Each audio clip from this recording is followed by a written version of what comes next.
జీవావరణ శాస్త్రం ప్రాముఖ్యం. మన జీవ ప్రపంచం అత్యంత క్లిష్టమైనదే కాకుండా వైవిధ్యభరితమైనది.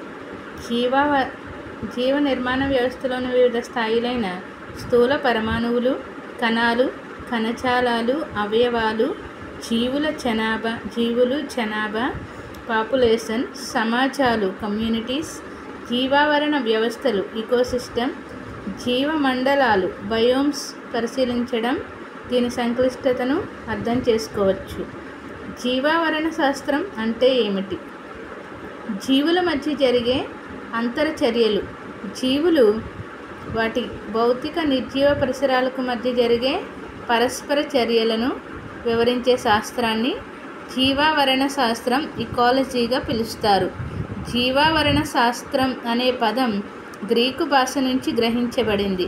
గ్రీకు భాషలో ఇకోస్ అంటే ఇల్లు లేదా ఆవాసం, లోగోస్ అంటే అధ్యయనం అని అర్థం.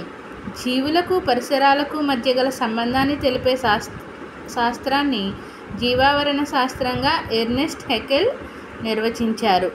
జీవావరణ శాస్త్రంలో 2 శాఖలున్నాయి. అవి అటకాలజీ, సైనకాలజీ.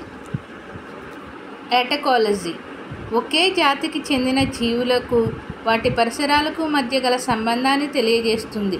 దీన్నే జాతి జనాభా జీవావరణ శాస్త్రం అంటారు. జాతి జీవావరణ శాస్త్రం జాతుల జనాభాలోని గమనశీలత, గతిజ స్థితిని, అవి వాటి పరిసరాలతో జరిపే అంతరచర్యలను తెలియజేస్తుంది. అంతేకాకుండా నిర్దిష్ట కాలంలో జనాభా పరిమాణం, జనాభా గమనశీలత, పాపులేషన్ డైనమిక్స్లో జరిగే మార్పులను గురించి అధ్యయనం చేస్తుంది. జీవావరణ సమాజాలు, ఇకలాజికల్ కమ్యూనిటీస్ నిర్మాణం, అభివృద్ధి, విస్తరణ గురించి అధ్యయనం చేసే జీవావరణ శాస్త్ర శాఖను సైనకాలజీ లేదా సమాజ జీవావరణ శాస్త్రం అంటారు.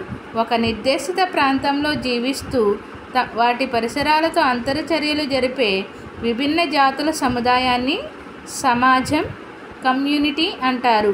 దీన్ని గురించి తెలియజేసేదే సైనకాలజీ లేదా సమాజ జీవావరణ శాస్త్రం. జీవుల క్రియాశీల పాత్రను, వాటి సమాజ గమనశీలత, కమ్యూనిటీ డైనమిక్స్ను సైనకాలజీ పరిగణలోనికి తీసుకుంటుంది.